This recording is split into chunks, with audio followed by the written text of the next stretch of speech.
bandiraɓe mone mon kala salminama inde mun e yettode mun en garti hande waddude bandiraɓe yewtere mabɓe wiyetede renku haaloɓe pulaar noon en mbiya wawi kulol ko renku taw koye e télévision Vrango TV ko yettude Allah noon hande eɗen joɗiɗi ɗo en e goto e ɓiɓɓe leydi ndi kadi ko goto e harbiyankoɓe leñol ngol en wiya Hammady Dieng mo ganduɗa kañum woni directeur de la construction ministère de l' intérieur kadi kañum woni président rampe mboɗa andi bandiraɓe jarani kadi mbaɗa hen commentaire ko welama mawɗo o itta hunde e saaha makko o rokka en gam waddude e makko yewtere kadi o haalda e bandiraɓe e ko ardi foof Hammady Dieng min calminima. Oumar assalamu aleykum mi salmini on juurima kadi mi bismima on foof noon ko onon par ce que onon gummi to gonɗon to garɗon tawde ɗo gonni ɗo oɗon jiiɗi wadde eɗen yewtere faate nafoore ganduɗa hoore ma leydi ndi nafoore leñol ngol lafere ganduɗa hono ɓesmudi men weltami no feewi. caggal nde min e calmima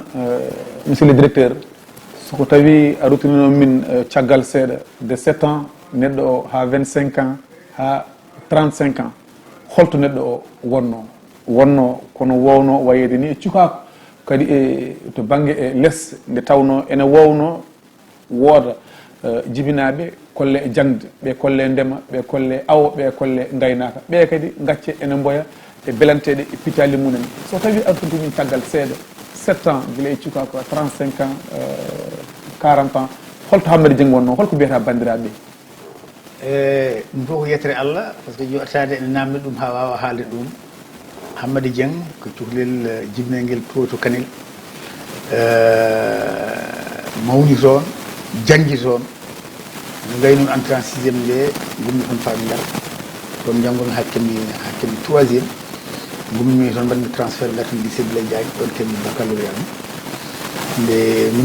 mbe gaymi baccalauréat nde 1976 jaaɓi université gonmi toon ha timmimi janggam Allah waɗi ɗum dañmi damal jaaɓi caggal leydi Côte d'Ivoire gonmi toon gartude ɗo Sénégal aɗen dañi gommi toon 2003 jaami Guyane française gommi Guyane française 2004 jaami Amérique d' abord haɗa wiyade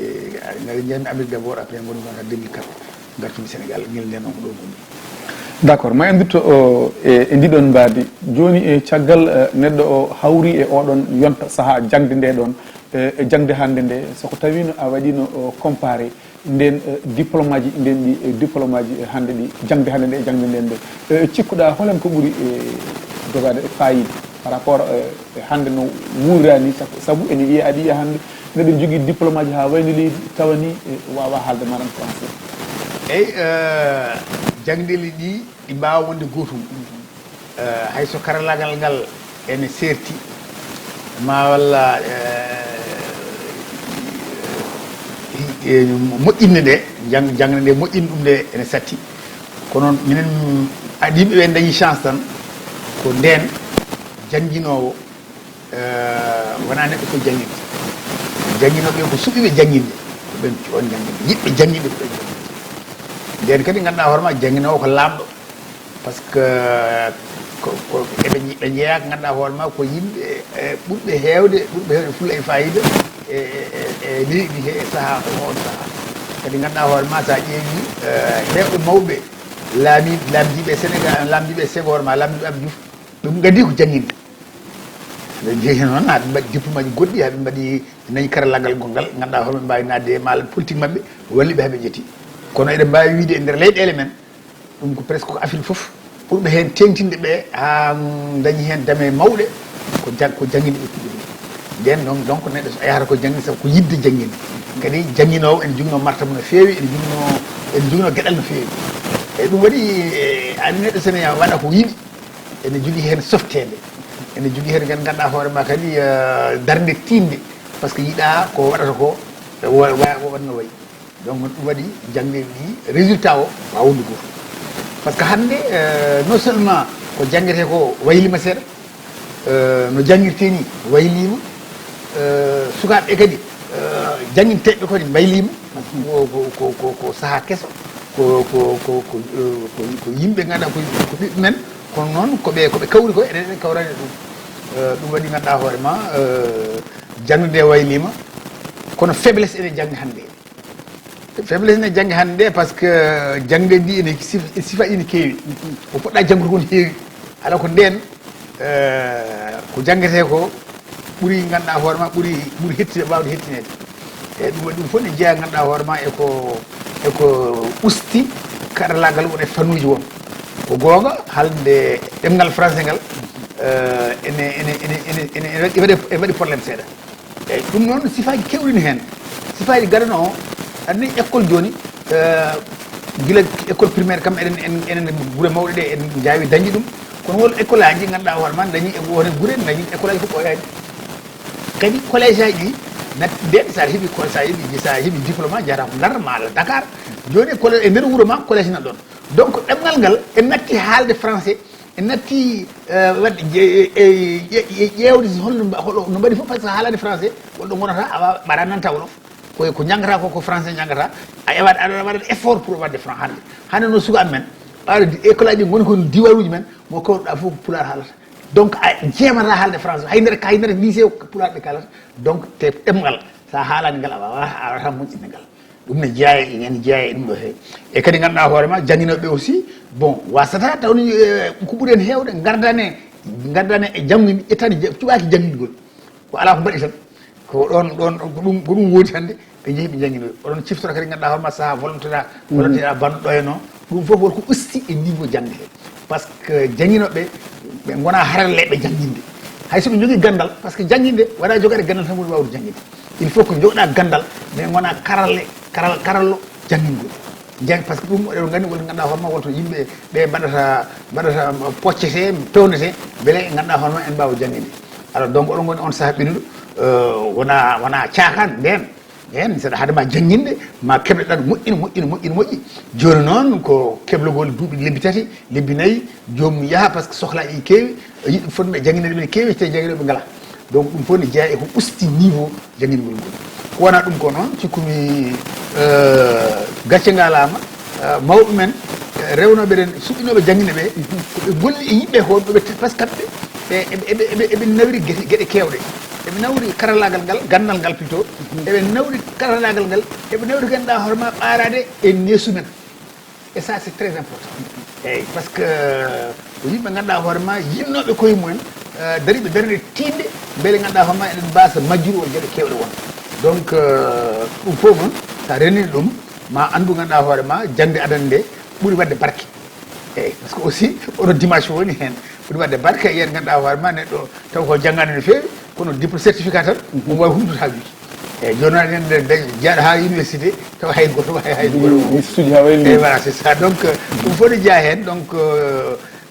ko noon Allah ali hoyade ko société noon ko aduna o noon wayli ko aduna o wayli hande ganduɗa hoorema haajuji ɗi e hammeji ɗi sukaɓeɓe gondi haajuji mawɓe eyyi goto fof ni ɗumini kadi ganduɗa hoorema jangle ɗi keewi sarima jogui sifaji ɗi e sifaji mbaadiji ɗi keewi donc an nani ɗo poɗɗa nawde hoorema finalement alors donc ɗum fof ne waɗi caɗele kadi ganduɗa hoorema kadi pijirloji ɗi an goto aɗa wawi wonde an goto aɗa wawi wonde hay taw ha goto wonde taw gonɗa ko fiiji eyyi donc nden seɗen piija ko groupe aji aɗa neɗɗo goto hayso tawana fiija wiyata jaam ƴeew oɗon fijja hoore makko wol jiiranɗen ɗum kono hande a tawa joni jogui portable kañum goto fijja hoore makko aɗa ɗum foof ene woni ko usti e softede ɓuuri affaire jangde eyyi par ce que jangde natti woɗɗude eyyi nden enen jangde ne woɗɗuna en ma jehen ƴeewo en mbaɗen bitten no fewi beele mbawa eɗen keeɓa ko yiɗɗen ko kono ɗo noon ganduɗa hoorema wawi joɗade e bureau ma taw ko ganduɗa hoorema ko kewata France hande aɗa wawi andude ko kewi ɗum fof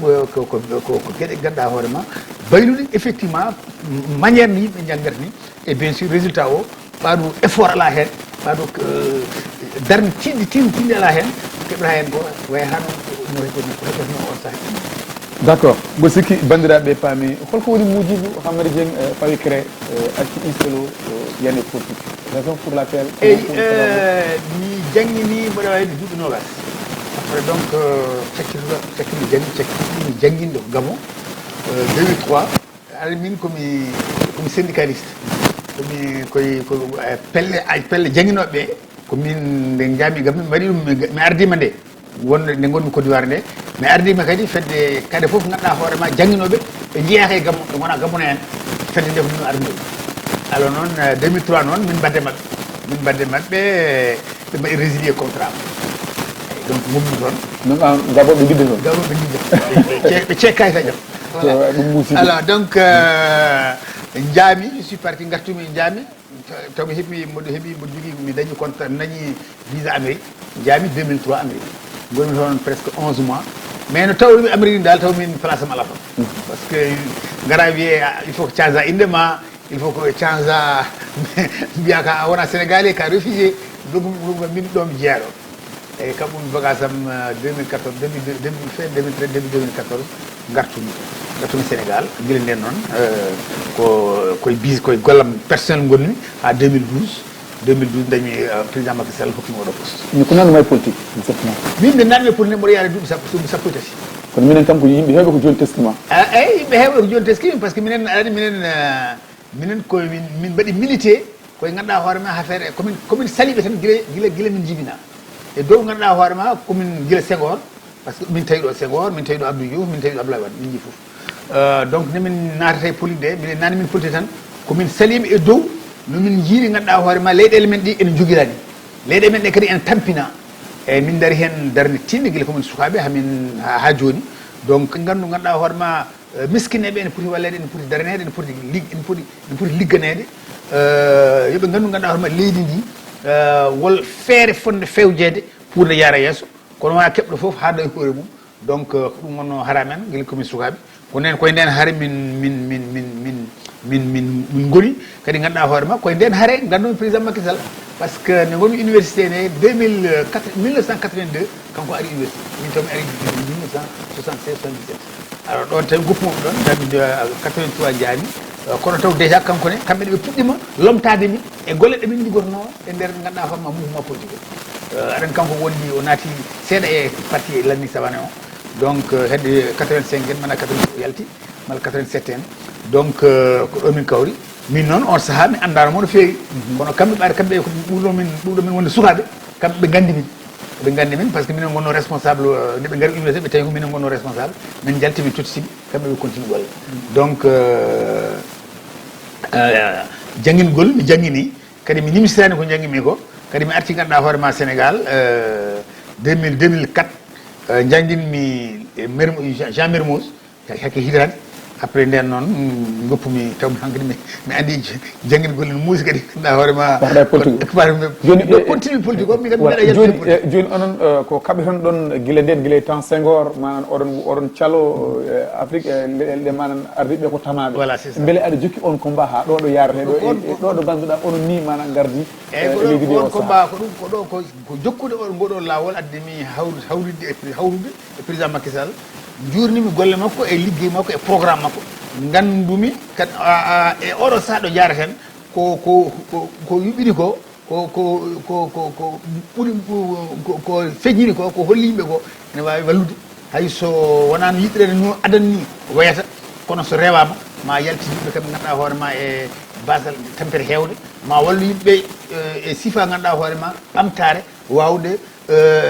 hay so ɗum huftidani joni kono sono rewama nde won huftini taw won ma ɓamtare rendade taw wona ɓamtade heeride par ce que oɗon ganduno ko wona ɗo henne ko sa ala hen aɗa hen saɗa woni hen aɗa wona hen donc mo ala hen foof ko zéro yaltata donc noon hara men hannde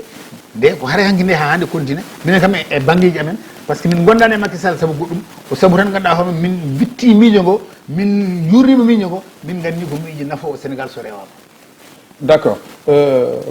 monsieur Dieng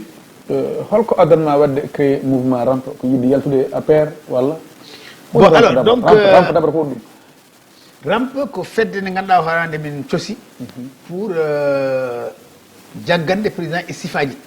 tati mala nayyi sifa gadano o ko holko addi rampe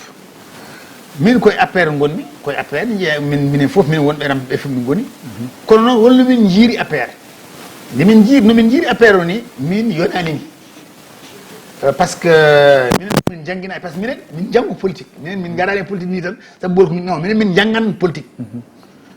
minen komin jangguina e politique neɗɗo so yimɓe so gondi wasata miijoji ɗi gona miijoji cariɗi kono noon kay hare fota wonde hen ceernam fota wonde hen gueɗe kewɗe yaware fota wonde hen ustude neɗɗo fota wonde hen ala ko haari kadi ganduɗa hoorema duhoji ɗi ganduɗa hoorema ala ko nafata parti o haala so haalama e nder parti ene wawi wadde différence ene wawi yimɓe ne mbawi sertu miijoji kono toujours koye nder parti he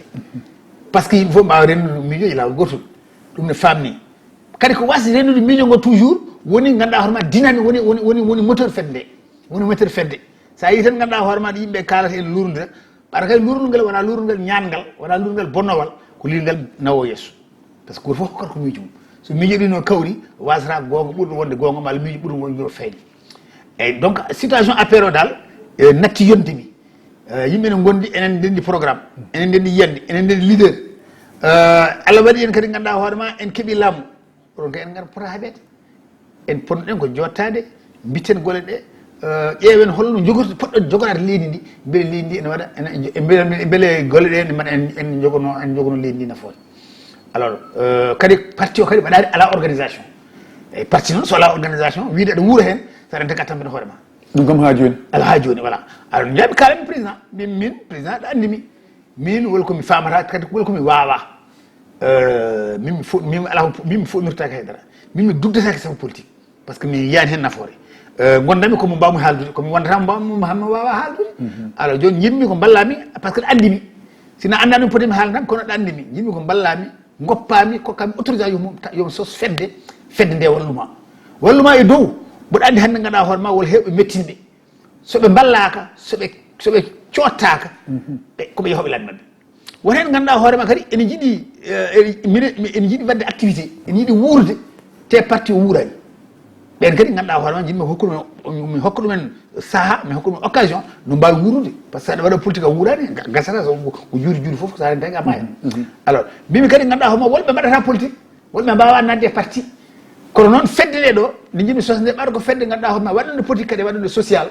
jaggande yimɓeɓe walla yimɓe busde yimɓeɓe wasata taw wolɓe ballatata politique en mbawi addanata e fedde he ɗon rewre ɗon beele ganduɗa hoorema ene jettuma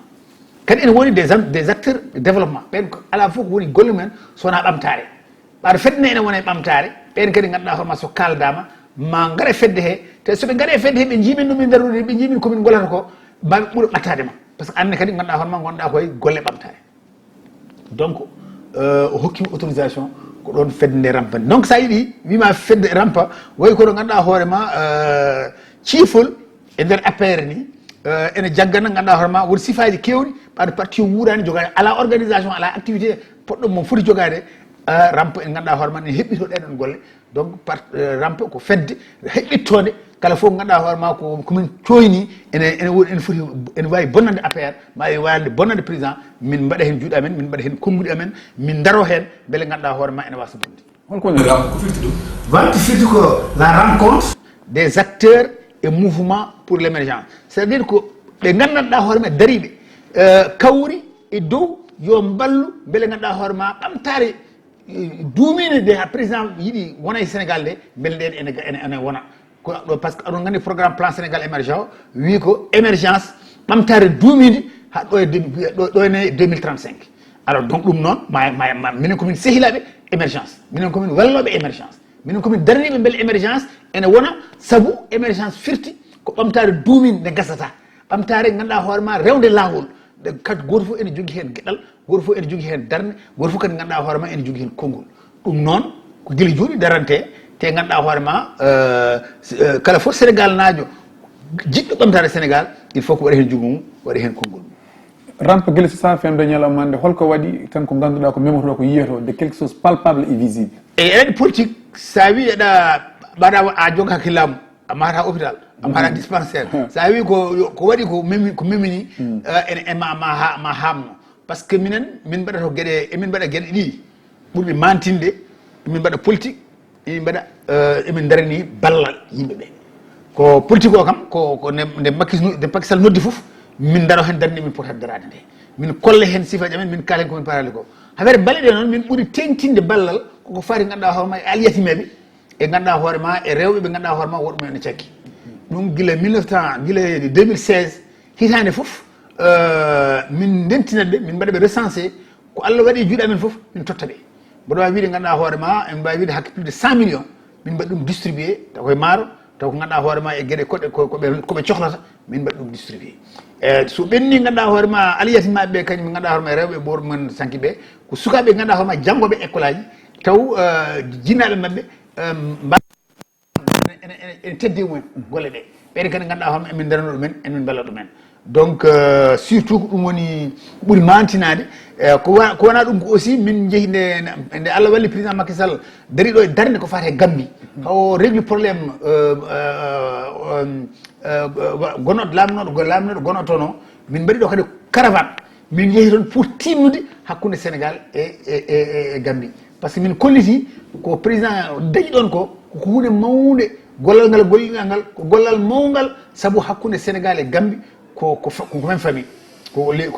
galle goto ko leñol gotol donc ɗum noon so waɗi yo yimɓe gandu ko ɓamtare Gambie kono kadi ko ɓamtare Sénégal kadi ganduɗa hoore ma ko manore président de la république e manore Sénégal naɓe foof e manore waɗo kala foof dari ɗo politique ganduɗo kay hakkude Sénégal e Gambie hay dara fotani ñawde ɗon foof foti ko rewde lawol donc ɗum woni activité jami ɓurde mawnude min mbaɗi tourné ganduɗa hoorema e nder Sénégal fof presque min jeehi ha Gambie taw wona ɗum kadi taw wona affaire ɗum ɗo kam min jeehi toon par ce que minen feeɗe rampe ko national et international min jogui yimɓe e nder Sénégal min jogui yimɓe kadi e caggal leydi donc minen foof woni yidde amen tan ko ɓamtude yiyande président donc impulser la vision du président ɓamtude yiyande makko mais le goto foof ene yiya hoore mum yiyande président nde ha watta yiyande président nde yiyande mum ko wona ɗum ko wadde soutenir les actions du président kala fof ko président darni ene waɗi ɓamtare ene nafa Sénégal emin gandi ɗum ko emin jogui ɗum konngol emin jogui ɗum haala min kaala min daro hen ha wona kadi ganda min balla ha wona kadi min kalana yimɓe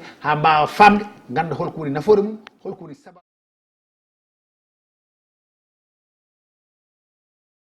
et politique